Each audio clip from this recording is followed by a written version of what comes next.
Ya, oke, baik Bapak Ibu, mari kita berdoa bersama-sama memulai ibadah kita. Bapa di surga, kami bersyukur, berterima kasih kembali Engkau beranugerah kepada kami di dalam segala kelemahan, keterbatasan, keberdosaan kami. Kami bersyukur, kami berterima kasih untuk waktu demi waktu Engkau berikan kepada kami untuk belajar, mempertajam pengertian kami akan kebenaran firman Tuhan, khususnya dari kitab Roma. Kami berdoa sekali lagi hari ini, mohon Tuhan beranugerah bagi kami, agar kami sungguh terbuka menerima kebenaran ini, mengkoreksi kami, mengubahkan kami, agar kami tidak hanya setuju dan senang mempelajari kebenaran, tetapi tidak memberi diri kami diubahkan. Biarlah Kristus ditinggikan, dipermuliakan dalam pembelajaran kami sore hari ini. Dengarlah doa kami dalam nama Tuhan kami Yesus Kristus, Tuhan dan Juru Selamat kami yang hidup, kami berdoa dan bersyukur. Amin. Sore ini kita akan masuk lanjutan materi kita. Sudah masuk kepada Roma pasal 2 ayat 17 sampai ayat yang ke-29. Saya akan membacakan untuk kita bersama-sama. Roma pasal 2 ayat 17 sampai ayat yang ke-29. Hukum Taurat dan sunat tidak menyelamatkan orang Yahudi.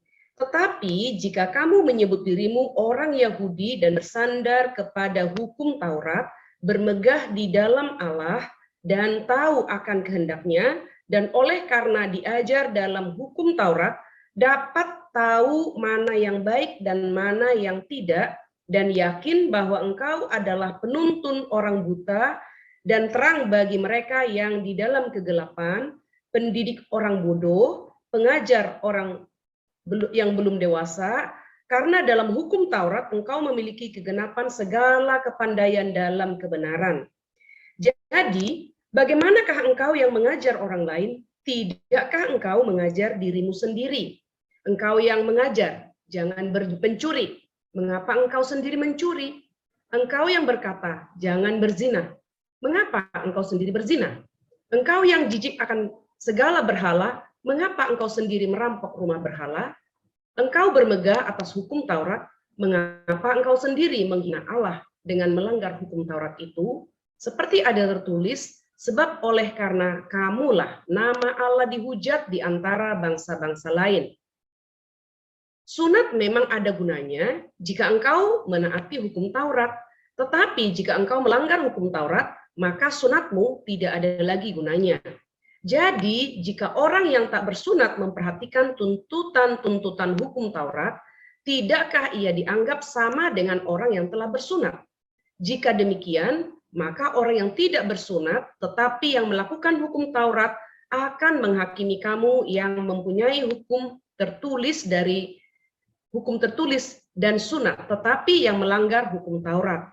Sebab yang disebut Yahudi bukanlah orang yang lahiriah Yahudi, dan yang disebut sunat bukanlah sunat yang dilangsungkan secara lahiriah. Tetapi orang Yahudi sejati ialah dia yang tidak nampak keyahudiannya, dan sunat ialah sunat di dalam hati secara rohani, bukan secara hurufiah. Maka pujian baginya datang bukan dari manusia, melainkan dari Allah. Nah, sedemikian jauh Bapak Ibu pembahasan firman Tuhan. Kita akan membahas ini 2 kali hari ini dan minggu depan. Nah, di ayat yang ke-17 ya, di ayat yang ke-17 yang sudah kita baca, ini adalah orang beragama, orang Yahudi yang percaya Alkitab, orang yang membaca akhir pasal 1. Ya, kita sudah belajar di akhir pasal 1 ya. Sebab walaupun mereka mengetahui tuntutan-tuntutan hukum Allah, yaitu setiap orang yang melakukan hal-hal yang demikian patut dihukum mati, mereka bukan saja melakukannya sendiri, tetapi mereka juga setuju dengan mereka yang melakukannya.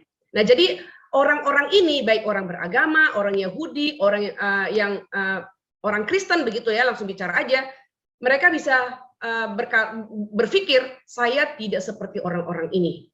Nah, jadi ayat yang ke-17 ini kata jika, ya, itu bersifat membakar ya, baik terhadap orang Yahudi maupun orang Kristen yang berasumsi bahwa saya tidak seperti orang-orang ini begitu ya. Nah, jadi ini adalah satu seperti hardikan ya, sesuatu yang bersifat membakar, bahwa jangan berasumsi baik orang Yahudi maupun orang Kristen berpikir bahwa kalian baik-baik saja begitu. Ya, jangan pernah berpikir I am okay. Semua kita tidak oke, baik orang Yahudi maupun orang Kristen. Sekarang langsung bicara konteksnya orang Kristen, karena Paulus berbicara kepada orang Yahudi, iya, kepada orang Kristen yang ada di Roma juga iya. Dan tentu saja kepada orang Kristen sepanjang zaman juga, karena kitab Roma ini juga diberikan kepada semua orang percaya sepanjang zaman. Nah, sekarang kita akan melihat bangga sebagai orang Yahudi. Di dalam Roma pasal 2 ayat 17 sampai ayat yang ke-24, di sini berbicara tentang orang bermoral memperlakukan hukum Taurat secara serius. Ya kan, tadi kita sudah membacanya ya. Lalu di ayat 29 ayat 25 sampai 29 berbicara tentang orang-orang yang aktif dalam agama, bahkan yang melaksanakan sunat. Pada waktu itu konteksnya adalah orang Yahudi. Nah, kedua faktor inilah yang sangat diandalkan oleh orang Yahudi, yaitu orang bermoral yang mentaati hukum Taurat secara serius, dan juga mereka aktif dalam agamanya, ya, melaksanakan sunat, ya. Tetapi mari kita perhatikan bersama-sama, sebagian orang beragama tetapi tidak sungguh-sungguh bermoral. Sebagian sangat bermoral tetapi tidak aktif dalam agama. Nah, baik orang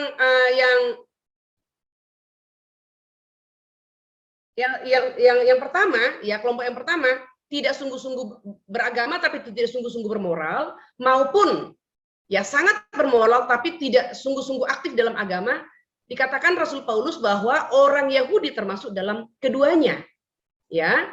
Dan dikatakan keduanya tidak membuat orang Yahudi menjadi benar, baik ketika mereka menjadi orang beragama tapi tidak sungguh-sungguh bermoral, atau sungguh-sungguh bermoral dan aktif dalam dan tidak aktif dalam beragama. Itu tidak menjadikan orang Yahudi benar. Nah, di sini Paulus mau mengajarkan ada 6 hal yang dibanggakan oleh orang Yahudi terkait cara hidup mereka yang bermoral.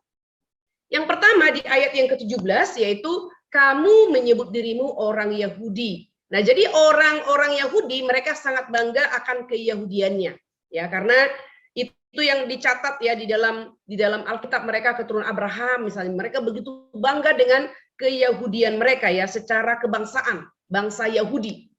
Nah, ini sangat nampak ketika bangsa-bangsa kafir menjajah Israel, mereka identitas dirinya itu sangat jelas sekali sebagai bangsa Yahudi. Bahkan sampai mereka dibuang ke Babel, lalu setelah Babel ditaklukkan oleh media Persia, mereka tetap ya menunjukkan kebanggaan sebagai budak pun mereka tetap menunjukkan kebanggaan.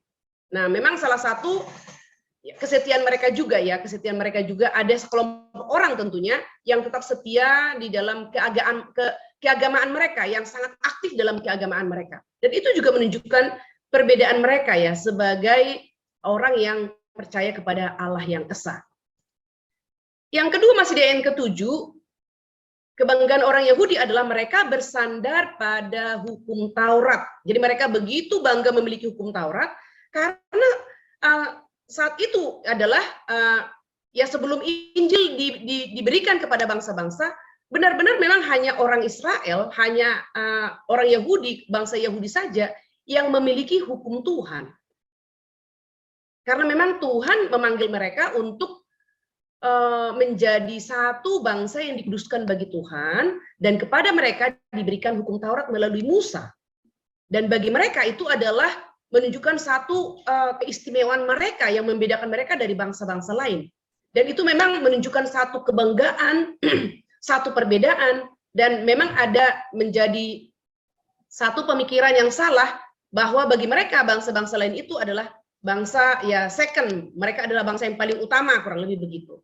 Nah, kalau kita melihat ya pemikiran-pemikiran yang sama sebenarnya ada juga pada suku-suku lain, misalnya Jerman ya. Kenapa Hitler mau membunuh semua orang-orang yang bukan ras Jerman? Mereka mengatakan kita adalah ras unggul. Jadi ini bicara tentang ras unggul. Yang bukan ras unggul maka harus dibersihkan begitu. Nah, pemikiran-pemikiran seperti ini mengambil ya itu adalah sikap yang tidak benar, menempatkan diri menjadi hakim yang menentukan siapa layak hidup, siapa tidak. Karena itu kan namanya pembersihan ras ya, pembersihan ras.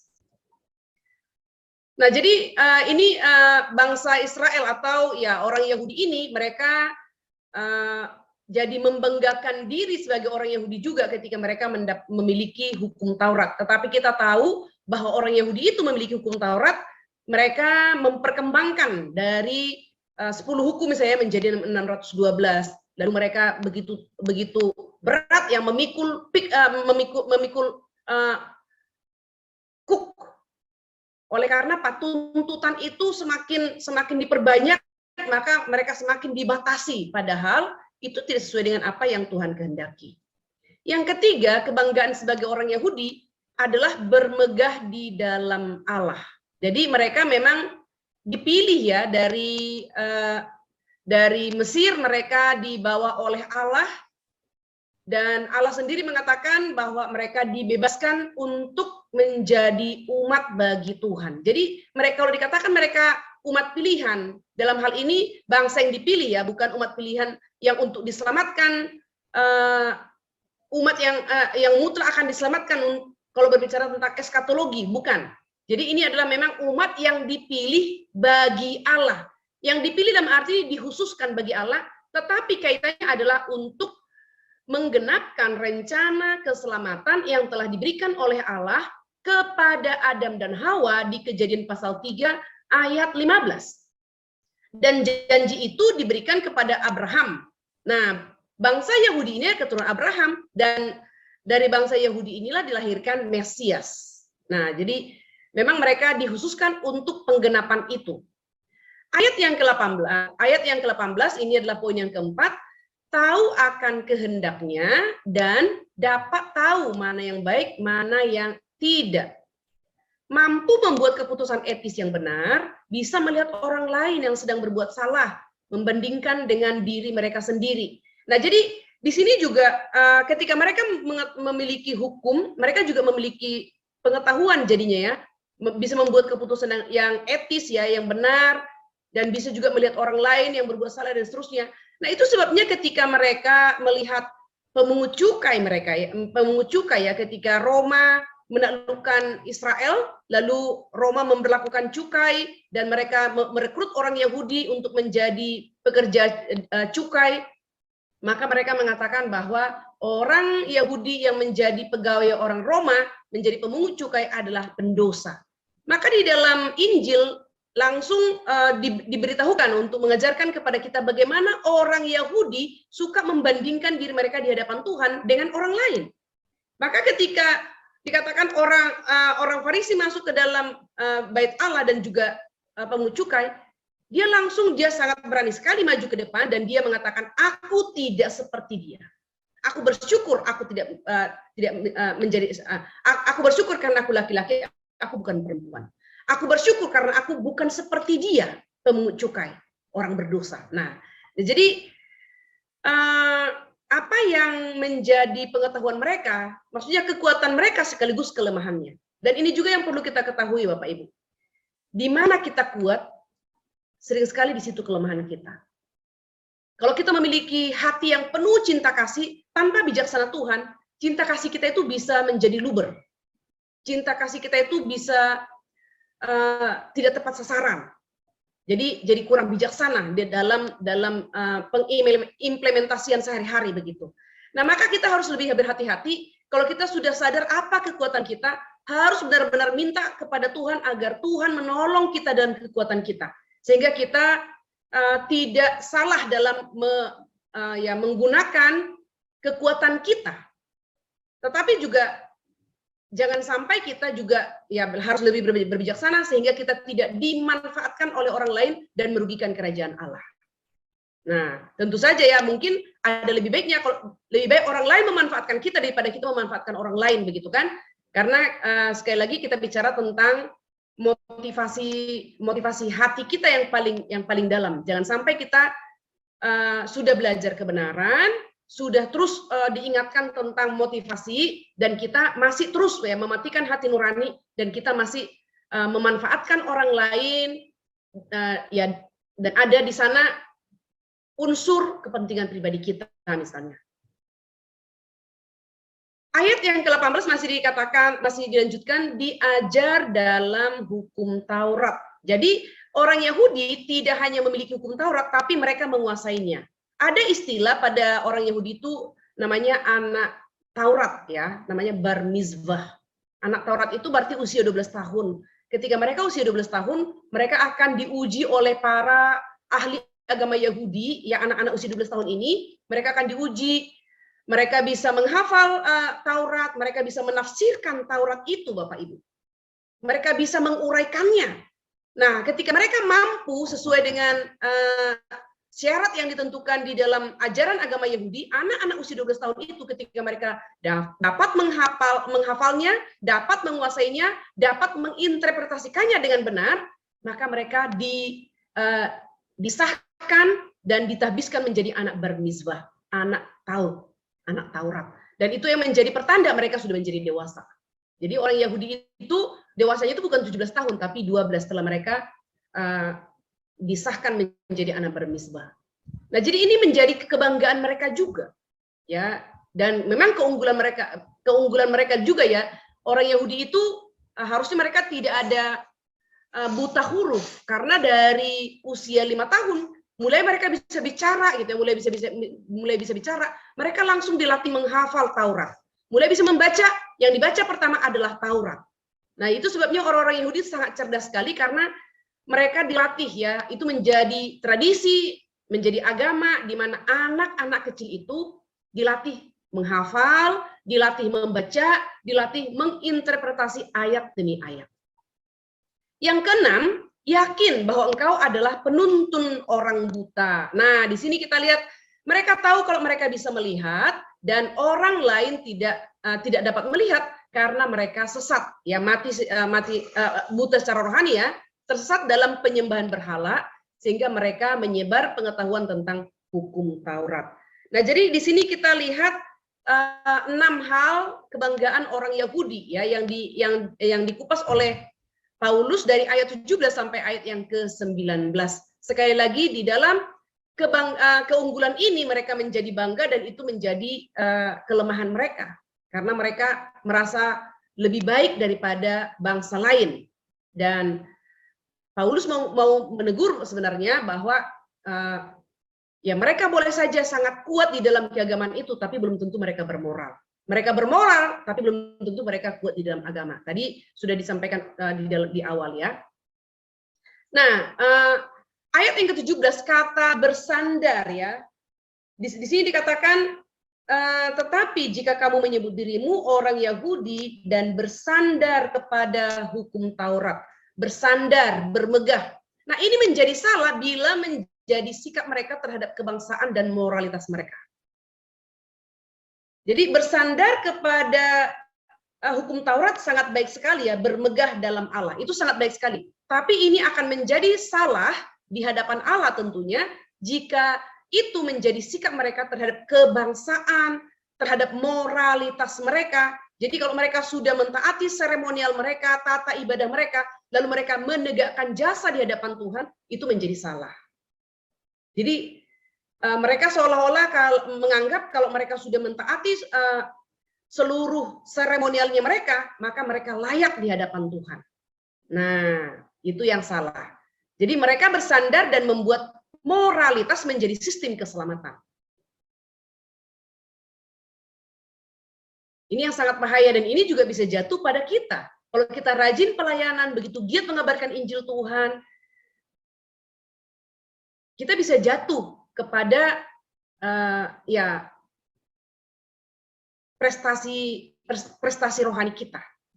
Maka harus hati-hati, semakin kita rajin, itu tadi saya sudah mengatakan, ya, di mana kita kuat, di situ kelemahan kita. Kalau kita tidak hati-hati, ya. Isi hukum Taurat itu baik, ya, tetapi menggunakan hukum Taurat sebagai jalan kepada kehidupan kekal akan menghasilkan kematian. Ya kan? Jadi melakukan hukum Taurat bukan jalan keselamatan, iman kepada Kristus lah. Ya kan? satu-satunya yang menyelamatkan adalah iman kepada Kristus, bukan melakukan hukum Taurat. Nah, sekarang kita akan melihat moralitas versus moralisme. Nah, moralitas itu adalah hal-hal baik yang kita lakukan. Jadi ya bermoral begitu ya. Jadi orang yang bermoral itu artinya melakukan hal-hal yang baik ya. Sedangkan moralisme itu adalah isme, berarti itu adalah suatu aliran kepercayaan dan hal-hal baik menjadi Allah. Nah, jadi jika Allah ada, dia pasti menerima saya. Jadi kurang lebih inilah yang dipikirkan oleh orang-orang yang aliran daripada orang-orang yang moralis ini ya, yang mengandalkan moralitasnya. Mereka akan berkata, jika ada Allah dengan melihat saya yang sudah melakukan hal-hal yang baik ini, pasti Allah menerima saya. Kenapa? Karena saya orang baik, orang bermoral. Nah, tapi hati-hati, bagaimana kita bisa tahu jika kita telah terperosok menjadi moralisme Kristen sebagai sumber kebenaran kita? Nah, perhatikan Bapak Ibu, setiap kali kita membanggakan sesuatu yang telah kita lakukan, kita bersandar pada tindakan, profesi, atau identitas kita secara fungsional, kita hidup sebagai moralis. Nah, ini bisa menjadi barometer ya untuk mengukur kapan kita atau apakah kita sudah terperosok menjadi moralisme Kristen. Dikatakan setiap kali kita membanggakan sesuatu yang telah kita lakukan, kita bersandar ya pada tindakan, profesi atau identitas kita secara fungsional. Ya, nah Paulus mengatakan di sini, ya, di dalam ayat 17 sampai 20 ini orang Yahudi itu bisa diganti dengan orang Kristen. Lalu parafrase ya, jadi kalimat ini kita akan baca bersama. Sekiranya ayat 17 sampai 20 ini dari Yahudi kita ganti menjadi orang Kristen, maka ini juga parafrasenya kita buat seperti ini. Kamu menyebut dirimu Kristen, lahir baru, dan kamu yakin benar di hadapan Allah karena telah menandatangani kartu komitmen waktu KKR misalnya ya, atau sudah dibaptis, atau berdoa dan benar-benar menangis pada waktu itu. Kamu ingat, kamu punya perasaan yang kuat bagi Allah. Jadi kamu pasti telah bertobat malam itu. Bahkan sejak saat itu, kamu telah menghafal belasan ayat Alkitab. Dan kamu tahu bahwa orang lain berkomitmen pada Kristus dalam kelas PA yang kamu pimpin. Berarti kita sudah bertumbuh ya, sudah menjadi orang yang sampai dipercayakan. Mulai dari pertobatan, lalu kita sudah sampai kepada mungkin memimpin KTB, PA ya, dan orang lain berkomitmen hadir dalam kelas PA kita. Dan kamu ingin mengerti Alkitab semakin dalam. Nah, dikatakan di sini ayat 21 ini, jadi tadi kan parafrase itu mengingatkan kita bahwa kita sudah menjadi pengajar gitu kan. Di ayat 21 dikatakan begini. Jadi bagaimanakah engkau yang mengajar orang lain? Tidakkah engkau mengajar dirimu sendiri? Ya, ayat 21. Martin Lloyd-Jones, pengkhotbah besar dari Inggris, ya mengatakan seperti ini. Saya akan membacakan kepada Bapak Ibu dari buku ini. Saat saya membaca Alkitab hari demi hari, saat Anda membaca Alkitab hari demi hari, apakah Anda menerapkan kebenaran itu kepada diri Anda? Apa motivasi Anda ketika Anda membaca Alkitab? Apakah hanya untuk mendapatkan pengetahuan agar bisa Anda pamerkan kepada orang lain seberapa banyak yang Anda tahu, berdebat dengan mereka, atau Anda menerapkan kebenaran itu pada diri Anda? Saat Anda membaca, katakan pada diri Anda, ini saya. Apa yang dikatakan Alkitab tentang saya? Izinkan Alkitab menyelidiki Anda. Jika tidak, maka Anda akan berbahaya. Di satu sisi, semakin Anda mengetahui Alkitab, semakin berbahaya itu bagi Anda jika Anda terapkan pada diri sendiri. Nah, jadi Martin Lloyd-Jones ini memberikan warning ya, peringatan kepada kita yang orang Kristen. Sekarang udah bicara tentang konteks orang Kristen, di mana kita sudah menjadi orang Kristen dewasa yang memiliki perasaan haus dan lapar akan kebenaran firman Tuhan, yang terus mencari kebenaran, bahkan sudah mulai mengajar orang lain. Hati-hati dikatakan. Dari ayat 21 ini dikatakan, jadi bagaimanakah engkau yang mengajar orang lain? Tidakkah engkau mengajar dirimu sendiri? Nah, jadi kita semua di sini, guru sekolah minggu, atau guru agama Kristen, atau guru dari anak-anak kita di rumah, kita mengajar orang lain. Maka ini menjadi teguran kepada kita bersama, ayat 21 ini. Tidakkah engkau mengajar dirimu sendiri? Nah, itu sebabnya di dalam Yakobus ya dikatakan, jangan banyak orang menjadi guru, karena memang ketika kita menjadi seorang guru, sebelum kita mengajar orang lain, kita juga harus terlebih dahulu mengajar diri kita sendiri. Ini adalah prinsip iman Kristen.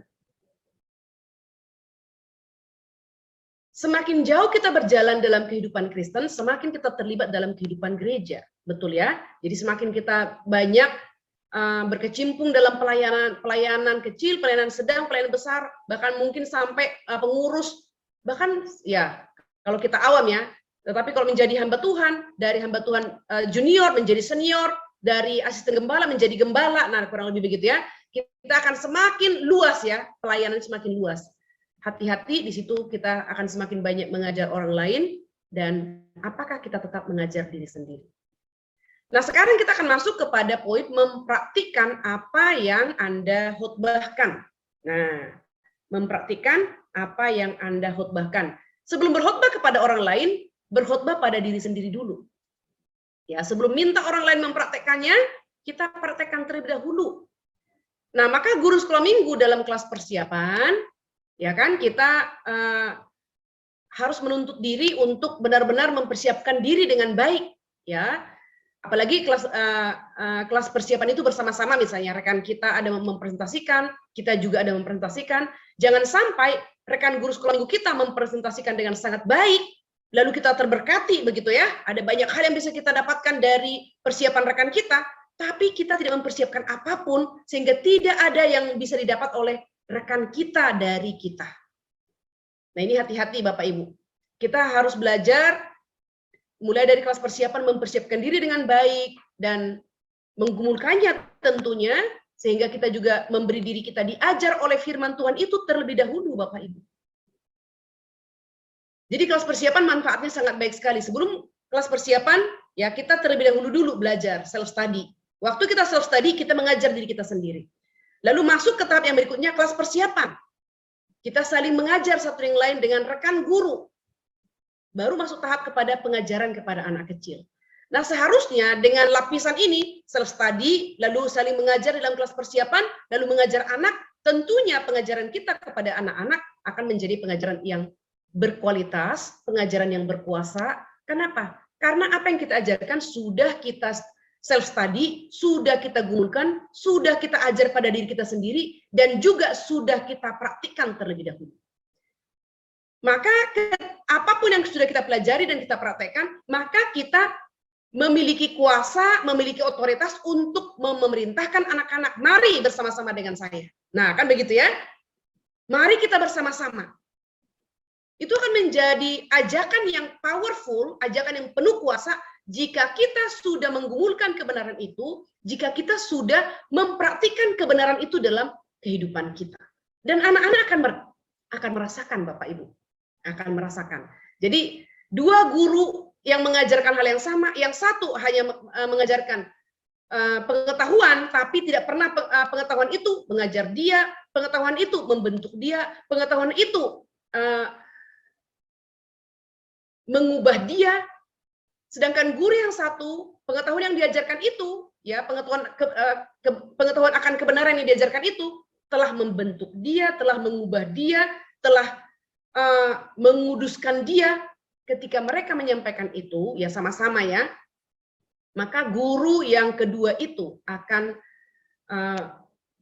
benar-benar penuh kuasa dan Tuhan akan memakainya. Ya tentu saja guru yang pertama juga bisa dipakai ya, karena kebenaran adalah kebenaran dan Roh Kudus tetap bisa bekerja melalui orang. Bahkan Paulus mengatakan, ketika ada orang mengabarkan Injil Tuhan dengan motivasi yang tidak benar, selama Injil yang sejati diberitakan, Roh Kudus tetap bisa memakainya untuk mempertobatkan orang lain. tetapi orang itu tentu saja tidak terberkati. Nah, begitu kan ya. Nah, sekarang kita lihat pemberhalaan agama.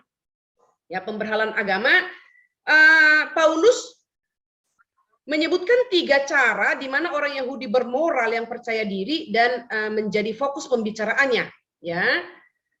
Tidak mempraktekkan apa yang diajarkan.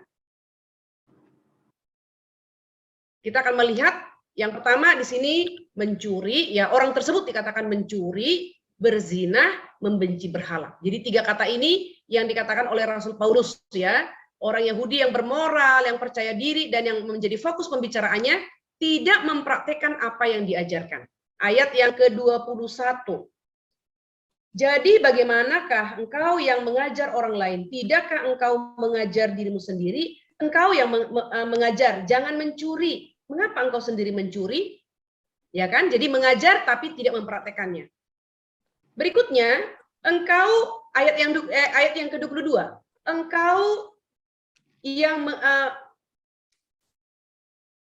Engkau yang berkata jangan berzina. Mengapa engkau sendiri berzina?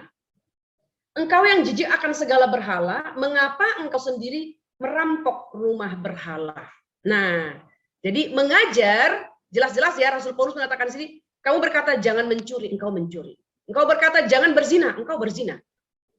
Kamu yang mengatakan membenci berhala, tapi engkau merampok rumah berhala. Nah, jadi moralisme gagal karena kita semua tidak konsisten dalam perilaku kita. Dan kita memiliki hukum Taurat tetapi tidak ada yang menaatinya. Itu Paulus mengatakan kepada orang Yahudi ya, kita melanggarnya dengan 2 cara. Yang pertama, terkadang melalui kemunafikan yang terpampang jelas.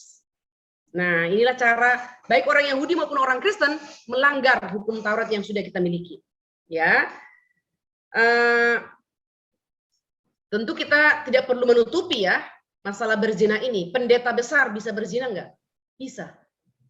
Majelis bisa nggak berzina? Bisa. Guru sekolah minggu, guru agama Kristen bisa. Tapi tetap melayani. Demikian juga menipu ya, menipu. Penatua ya, menipu di tempat kerja misalnya. Mencuri waktu istirahat. Korupsi waktu kan ya. Mencuri. Kalau di dalam konteks anak ini, konteks sekolah, mencuri ini adalah ya menyontek, ya kan? Itu kan mencuri, itu adalah kejahatan akademik. Ya, mengirimkan tugas yang kosong, itu kan berbohong ya, kejahatan akademik. Lalu pajak, ya konteks kita sebagai warga negara, pajak, tidak membayar pajak sesuai dengan yang seharusnya. Kalau dalam perusahaan ada buku double ya, buku pajak yang double. Ada laporan pajak yang satu, buku laporan pajak yang satu, ada buku laporan pajak yang satu ya. Jadi orang yang bekerja dalam perusahaan dengan buku perpajakannya ya tentu mengetahui hal ini. Dan saya mendorong kita Bapak Ibu sebagai orang Kristen, kita mengerjakan semua itu di hadapan Tuhan.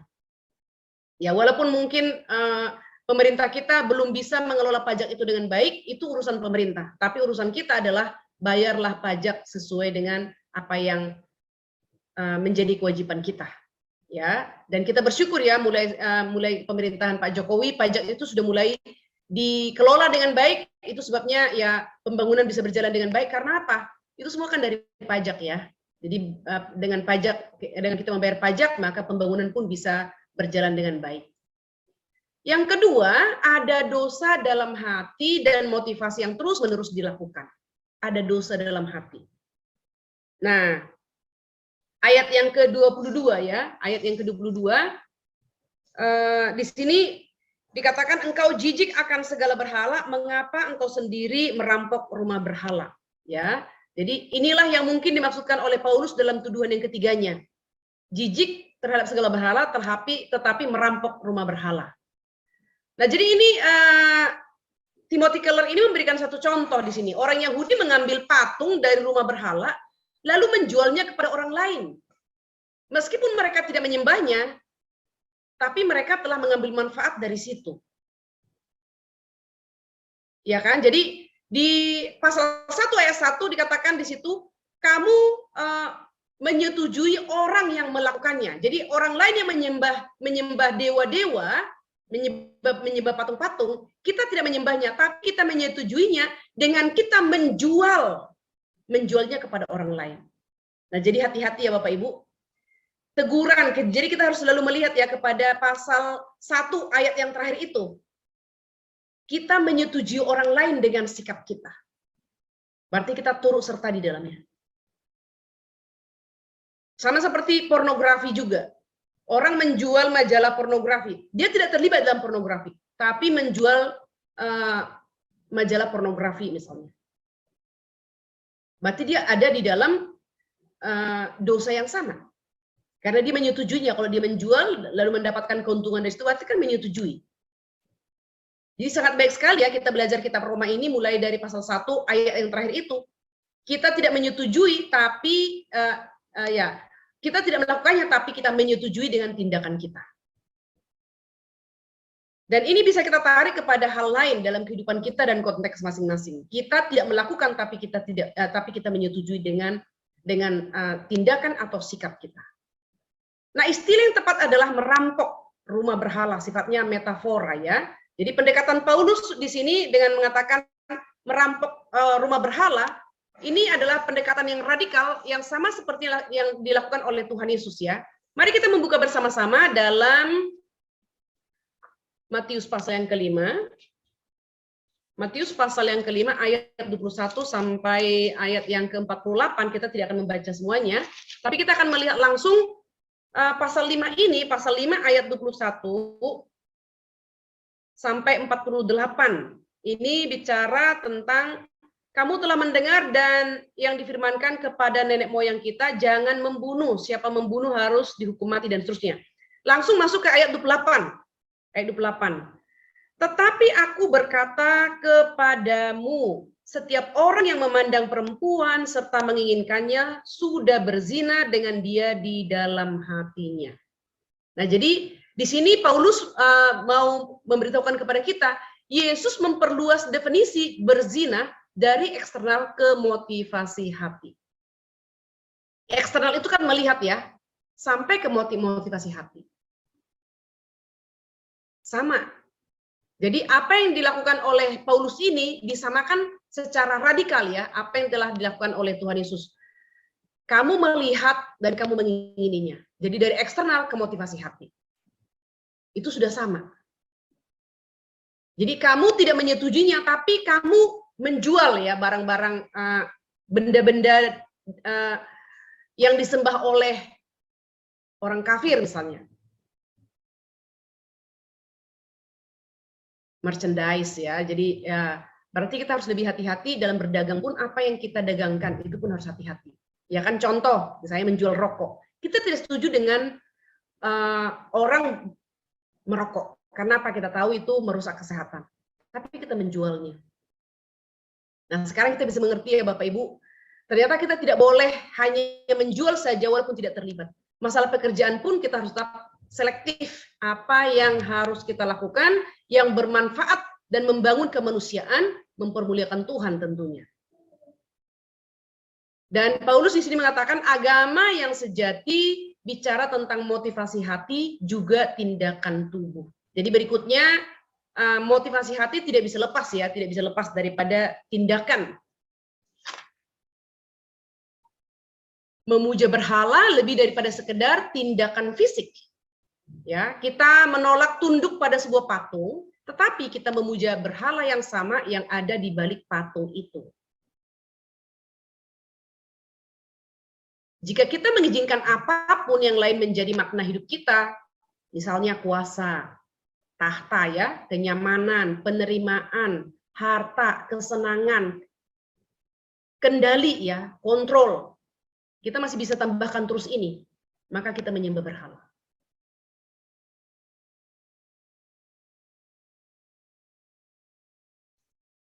Jika kita memperlakukan agama sebagai juru selamat kita, maka kita sedang menyembah agama. Kita telah membuat patung di kuil kafir dan menamainya moralitas, lalu memujanya. Nah, jadi hati-hati Bapak Ibu, kita tidak boleh terlalu ekstrim dengan satu gereja, misalnya satu agama, karena agama tidak menyelamatkan. Tetapi tentu saja kita tahu agama yang mengajarkan keselamatan kan hanya agama Kristen. Jangan sampai dengan konsep ini kita jatuh kepada pernyataan semua agama sama. Saya sudah menyampaikan kepada Bapak Ibu, tidak semua agama sama. Tidak semua agama mengajarkan bahwa mengajarkan Allah yang sama. Tidak, semua agama tidak sama dan semua agama tidak mengajarkan Allah yang sama. Setiap agama mengajarkan Allah yang berbeda. Nah, itu sebabnya orang Kristen mengajarkan Allah Tritunggal yang Esa. Dan ini harus kita tanamkan kepada anak-anak kita sejak kecil agar mereka mengetahui bahwa Allah yang benar, Allah yang hidup dan Allah yang sejati hanya satu, yaitu Allah Tritunggal yang Esa. Allah Bapa, Anak, dan Roh Kudus. Satu dalam 3 pribadi. Kita bisa menggunakan agama untuk menutupi berhala hati kita, seperti karir, seks, reputasi, dan agama. Ya, jadi kita menggunakan agama itu menutupi berhala hati kita. Berikutnya kita akan melihat mendiagnosis iman yang kosong. Paulus menuliskan ada 2 tanda iman yang iman kita kosong, mati, dan di bawah penghakiman Allah. Ini sangat menggentarkan ya Bapak Ibu. Iman yang kosong, mati, dan di bawah penghakiman Allah. Ayat yang ke-21. Tanda orang hanya melihat firman sebagai teori. Kaum moralis atau ortodoks senang dengan konsep kebenaran, tetapi tidak pernah diubahkan oleh kebenaran. Bapak Ibu, mari kita memperhatikan bersama-sama. Ini bicara tentang orang beragama ya. Karena beriman nih, beriman tapi imannya itu kosong, mati, dan di bawah penghakiman Allah. Kenapa? Karena senang dengan konsep kebenaran, tetapi tidak pernah diubah oleh kebenaran. Dan yang seharusnya adalah orang Kristen sejati menemukan Alkitab itu hidup dan kuat. Mari kita membaca bersama-sama dari Ibrani pasal 4. Ibrani pasal 4 ayat yang ke-12. Sebab firman Allah hidup dan kuat dan lebih tajam daripada pedang bermata 2 manapun. Ia menusuk amat dalam, dapat sampai memisahkan jiwa dan roh, sendi-sendi dan sumsum. Ia sanggup membedakan dan mempertimbangkan dan pikiran, dia sanggup membedakan pertimbangan dan pikiran kita, pikiran hati kita. Nah, jadi inilah untuk orang Kristen yang sejati ya, yang memiliki iman yang hidup, saving faith, bukan iman yang kosong, mati, dan di bawah penghakiman Allah. Mereka melihat Alkitab itu hidup dan kuat, dan ketika mereka mendengar atau ketika mereka membacanya, mereka ditegur, mereka dihibur, mereka bersemangat, mereka terganggu ya ketika ada koreksian daripada firman Tuhan, mereka terhanyut ya, mereka hanyut dan mereka diangkat dan mereka bertumbuh. Nah, Paulus mengajak kita bersama-sama ya bertanya, saya yang mana? Kelompok orang Kristen, moralitas dan ortodoks yang senang kebenaran tapi tidak mau diubahkan kebenaran, atau kelompok orang Kristen sejati yang menemukan Alkitab itu hidup dan kuat seperti pedang bermata 2 yang memberi diri kita terus dikoreksi, dibersihkan, dikerat, dan kita memberi diri kita juga dihiburkan oleh firman Tuhan. Berikutnya Paulus juga mengajak kita bertanya pada diri kita sendiri, apakah saya mengajar diri sendiri? Saya banyak mengkonseling jemaat dan sering sekali saya sangat dikuatkan melalui kesaksian atau perjalanan hidup jemaat yang berlika-liku bagaimana Tuhan pimpin sampai pada akhirnya seperti dipimpin ke air yang tenang begitu. Dari kehidupan yang kacau, dari kehidupan yang tidak berpengharapan, dari padang gurun begitu ya, lalu dipimpin ke sumber air hidup. Nah, itu indah sekali. Di situ saya melihat bagaimana Tuhan itu setia. Bagaimana Tuhan bisa bekerja dalam segala situasi dan Tuhan bisa memakai segala situasi untuk memimpin umatnya ke air hidup. Memberi mereka kelegaan. Karena perjumpaan dengan Tuhan itu adalah kelegaan kita. Itu seperti kita dari padang gurun bertemu dengan mata air. Perjumpaan dengan Tuhan itu seperti itu, melegakan kita. Dan kita tidak peduli kondisi kita ketika kita berjumpa dengan Tuhan. Kita tidak lagi merasakan bahwa kita ada di padang gurun yang begitu gersang, tidak ada pengharapan. Kehidupan yang begitu melelahkan. Tapi dalam Tuhan kita bisa rest, beristirahat di dalam Tuhan. Menyerahkan semua beban hidup kita. Menyerahkan semua pergumulan kita. Menyerahkan semua kekhawatiran kita. Benar-benar bisa rest, ya, beristirahat di dalam Tuhan. Yang kedua, ya, mendiagnosis iman yang kosong. Yang kedua ini adalah tanda berupa sikap bawaan yang membanggakan keunggulan moral. Jika kita mengandalkan prestasi rohani, maka kita merendahkan yang gagal di bidang yang sama. Kita akan bersikap dingin dan menghakimi orang yang sedang bergumul, ya, bukan sebaliknya menguatkan dan mengangkat mereka. Biasanya kita akan sangat membela diri bila orang lain memberitahukan masalah kita.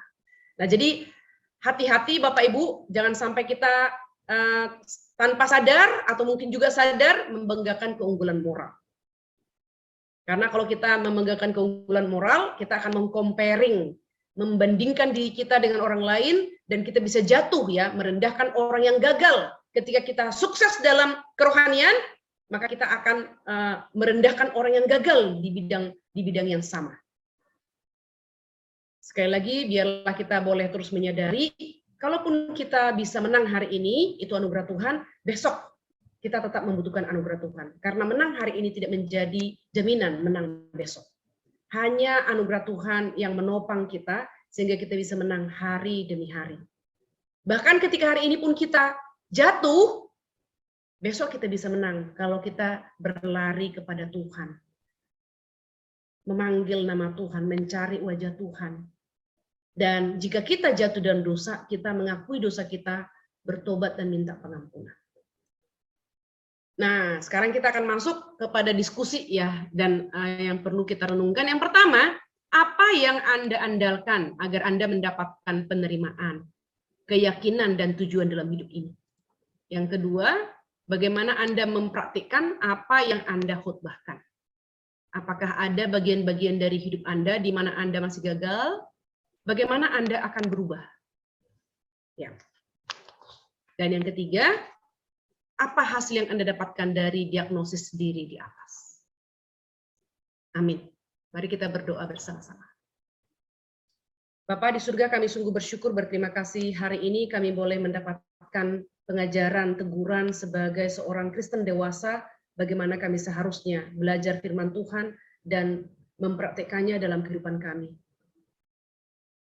Belajar dan mengajar firman Tuhan, dan terlebih dahulu kami menuntut diri kami, mendidik diri kami, dan menuntut diri kami untuk menjadi pelaku firman Tuhan, sebelum kami mengajar dan menuntut jemaat yang kami ajar atau orang lain yang kami ajar untuk melakukan firman Tuhan. Bapa di surga, kami sungguh mohon belas kasihan-Mu kepada kami satu demi satu, yang lemah ini, yang terbatas ini, yang berdosa ini. Tolonglah kami ya Tuhan, agar kami rajin belajar, juga rajin melakukan apa yang kami pelajari dan kami ajarkan. Biarlah hidup kami menjadi hidup yang mempermuliakan Tuhan, hidup yang satu kali dan singkat ini. Terima kasih Bapa, kami bersyukur, kami berterima kasih, dalam nama Tuhan kami Yesus Kristus kami berdoa. Amin. Sampai di sini Bapak Ibu, mari